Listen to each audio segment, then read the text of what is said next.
Muito bem, como sempre, tentando ser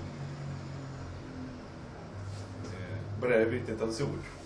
Então, 2017, vamos dizer, outubro de 2017, 100 anos, né,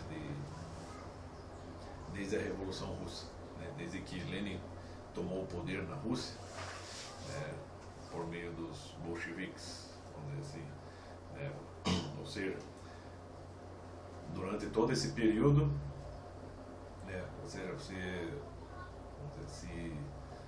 se instaurou em grande parte da Rússia a União das Repúblicas Socialistas Soviéticas, que promoveram perseguição, sobretudo perseguição aos cristãos, né? O Estado controlando tudo, tentando controlar até o pensamento das pessoas, né? Prisões políticas, torturas, morte em massa, né? O surgimento dos campos de concentração, porque afinal de contas os campos de concentração não foram uma ideia do Hitler. O Hitler se inspirou na União Soviética para criar os campos de concentração, ou seja, um regime que, conforme o professor Mário Ferreira já explicou, só tornou a vida das pessoas insuportável, né? Já que, afinal de contas, o Estado manda em tudo, né? Ou seja, o Estado é o substituto de Deus na Terra, exatamente como seria na mitologia grega, Hades tentando dar um golpe e tomando o lugar de Zeus, né? É mais ou menos aí.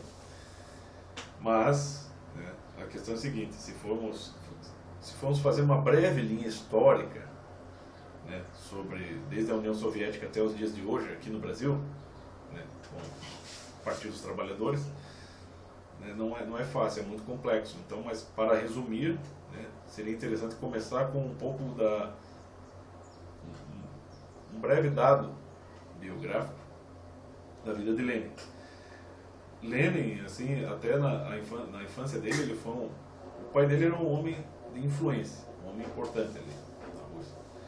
E era um homem que recebia muitas pessoas importantes em sua casa. E o Lenin estava sempre atento a todos os diálogos que ocorriam ali. O Lenin é até um cara bem sensível, de certa forma, porque ele, por exemplo, ele praticava patinação quando ele era novo. Usa, mas aos 14 anos, a família era toda ortodoxa, frequentava a igreja ortodoxa, e aos 14 anos Lenin não tinha vontade de frequentar a igreja. Assim. Então o que houve? O pai dele, percebendo isso, um dia resolveu conversar com um clérigo a respeito dessa situação, de se informar, de saber o que ele deveria fazer naquela situação, né? Já que o filho é adolescente e não quer frequentar a igreja nenhuma. Então o clérigo aconselhou ao pai de Lenin que ele surrasse o filho para motivá-lo, né, a frequentar as missas.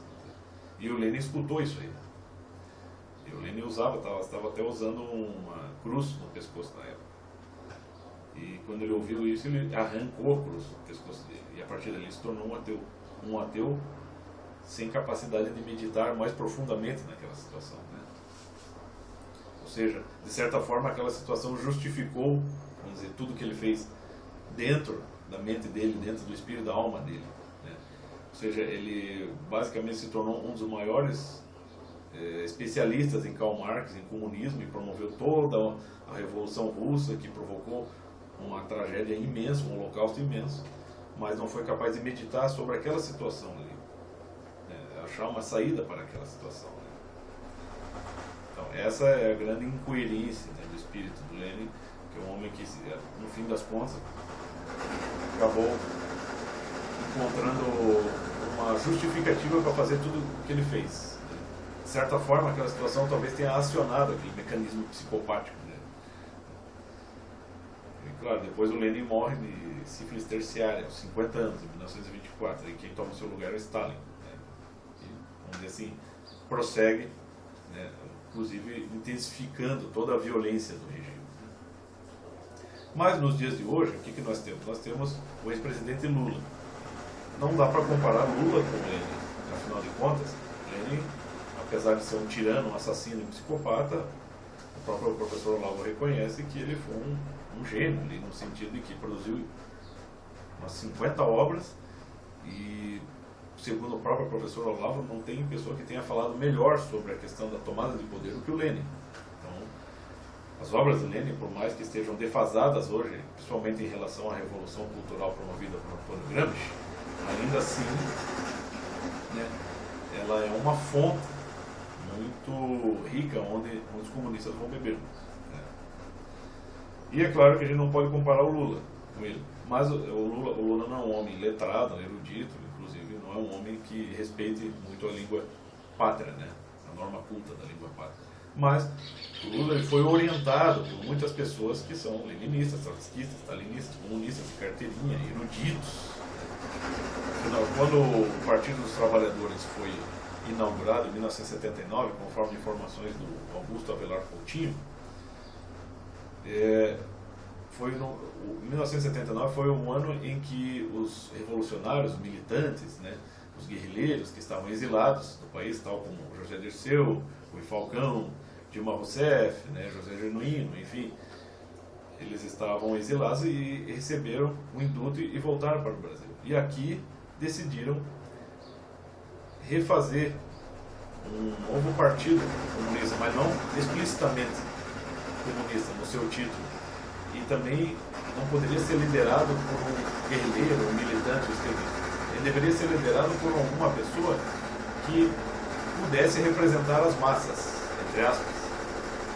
Uma pessoa que estivesse trabalhando ali, como o Lula, que era um metalúrgico, um botão-dedo, e que por isso mesmo poderia falar às massas, né, supostamente, como o Lenin pregou, e que falando às massas sendo alguém da própria massa.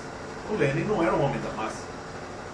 E conforme a história, não só pelo que o professor Olavo explica, ou o Avelar Coutinho, mas nas próprias obras do Lenin, nas obras dos próprios comunistas, a gente vê que eles nunca foram homens das massas. Eles são intelectuais interessados em usar as massas para os seus fins, as suas finalidades. Mas o Lula, de certa forma, foi usado para uma finalidade em que outras pessoas estavam envolvidas, inclusive o Frei Betts. Então, mas nisso tudo, o que o Lula angariou? Poder, angariou popularidade, angariou fama e construiu uma carreira política de quase 40 anos. Né? E a gente percebe, por exemplo, recentemente saiu uma entrevista do Lula na TV Baiana, né, em que você vê que ele está com aquele mesmo padrão de discurso, e ele ainda consegue, vamos dizer, convencer uma boa parte da massa, da população, por um certo carisma que ele consegue transmitir. Né? O Lula é mais dócil, o Lenin era um cara mais, você pega os vídeos antigos lá do Lenin, aqueles trechos que tem, você vê que ele é um homem que está exaltando as massas, mas era um homem que tinha era um homem boçoado, né? Como diria o Mário Ferreira dos Santos, né? Ele tinha um aspecto, né? Ele era um homem, assim, carrancudo, então ele se impunha à massa, mas ele também tinha, né, os seus discursos exaltados. Mas o Lula fala de uma maneira dócil. Né? Ele salva os momentos em que ele está revoltado, por exemplo, com o Júlio Sérgio Moro ou com o Bolsonaro. Normalmente ele faz os discursos dele de uma maneira mais dócil. Ele, sobretudo ali nessa entrevista em que pessoas de diferentes classes fizeram perguntas para ele. Você tinha um desempregado que se tornou quitandeiro, você tinha um enfermeiro bem-sucedido e você tinha uma estudante negra. Os três fizeram perguntas, ou seja, seriam três classes diferentes. E para os três o Lula se dirigiu com discursos diferentes. Né? Quando o quitandeiro fez a pergunta para ele, estavam filmando, o quitandeiro estava lá na barraquinha dele, o Lula, antes de responder o cara, já começou dizendo assim: puxa, quantas frutas boas ali, aquela penca de banana, está ali, parece uma delícia. Se eu estivesse aí, eu já compraria. Eu faria uma verdadeira... Eu fecharia a sua banca, né? Porque eu compraria basicamente tudo que você tem aí. Então ele já começa assim, né? E ele está sempre justificando que aquela pessoa que não tem emprego ali, ela não vai ser digna. Ou seja, que a maior dignidade que uma pessoa pode ter na vida é o emprego. Né?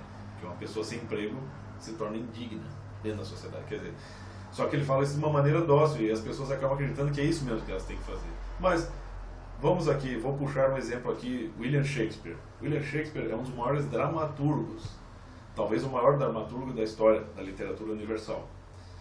Shakespeare vinha de uma família pobre. Inclusive o nome Shakespeare, conforme os estudos do Carlos Alberto Nunes, Shakespeare era uma designação muito comum até. Um tipo de sobrenome que era muito comum entre as pessoas camponeses, pessoas de vida pobre mesmo. Ele se tornou um grande dramaturgo, né? Inclusive, quando ele inaugurou o teatro dele, ele tinha tão pouco dinheiro que enquanto as peças dele eram exibidas no teatro, ele ficava cuidando dos cavalos, dos nobres que vinham assistir as peças dele, porque ele tinha que arrecadar alguma coisa. E segundo consta na biografia dele, quando ele faleceu, né, ele tinha 3 filhos, o que ele deixou para a esposa e os filhos? Parece que o que sobrou de bens dele foi apenas a cama. E mesmo assim ele deixou um legado para a humanidade. Por quê? Porque a alma dele se expandiu por meio da literatura, da arte literária, por meio dos sonetos, né? E se mostrou não só um homem capaz de se expressar amorosamente, filosoficamente, religiosamente, como historicamente, né? Ele deixou assim, as peças dele estão entre as que mais instruem as pessoas espiritualmente, as que mais desenvolve a inteligência das pessoas, desenvolve a capacidade das pessoas se expressarem. E mesmo assim morreu ali quase meio na miséria. Então como é que ele é uma pessoa extremamente digna? Só que o discurso do Lula, o que ele faz? É como se fosse a pedagogia de Paulo Freire, é para deixar as pessoas ali mesmo. Ó, se você não tem emprego, você não é digno mesmo. A pessoa tem que ter emprego, senão você sente um lixo. Aí fica o quitandeiro ali esperando, né, que o Lula vai fazer alguma coisa para ele. Cadê a motivação? Ou então um enfermeiro, né? O enfermeiro, o que ele quer mais? Ele quer que o Lula realmente aumente o salário dele. A estudante negra, uma estudante linda, né? O que ela quer? Ela quer que o Lula também ofereça alguma condição, né, de vantagem racial para ela. Né? Então são as pessoas que estão esperando que, de novo, esse símbolo do comunismo no Brasil volte a ocupar um lugar no Estado e faça do Estado, vamos dizer assim, o verdadeiro pai de todos, né? E, vamos dizer, interferindo na intervenção divina, vamos dizer assim. Então é claro que não dá. Então, da ascensão de Lênin à queda de Lula, não vai dar, é difícil. Algumas pessoas ainda acreditam nisso, mas não vai dar para acreditar. Por quê? Porque, de fato, o discurso do Lula, né, por mais carismático que seja, ele ainda está dentro daqueles padrões psicopáticos do próprio Lênin, né? Só que o Lênin, pelo menos, era um cara que, vamos dizer assim, você tem os registros descritos dele de que pessoas tinham que morrer, tinham que ser assassinadas para que o comunismo alcançasse a sua finalidade. Pelo menos ele tinha essa honestidade, pelo menos ele tinha essa hombridade, mas o Lula nem isso, né? Em todas os interrogatórios ali com o juiz Sérgio Moro, o tempo todo ele está se eximindo de culpa, né? E passando, vamos dizer, as culpas para todo mundo, inclusive até para a falecida esposa dele. E o tempo todo, né, na medida em que ele não está sendo acossado, né, sendo colocado contra a parede, o que ele faz são discursos dóceis que não fazem mais do que, dizer, rebaixar a motivação, né, e o sentimento das pessoas, para que elas se tornem dependentes do Estado, né, que elas vão conseguir um empreguinho qualquer porque o Estado vai ajudar elas a ter um empreguinho qualquer, que elas não precisam se preocupar, né, que o quitandeiro lá, ele pode esperar que se o Lula for eleito em 2018, ele vai melhorar a vida daquele quitandeiro, aquele quitandeiro vai ter um emprego, né, vai poder chegar em casa e né, pagar as contas.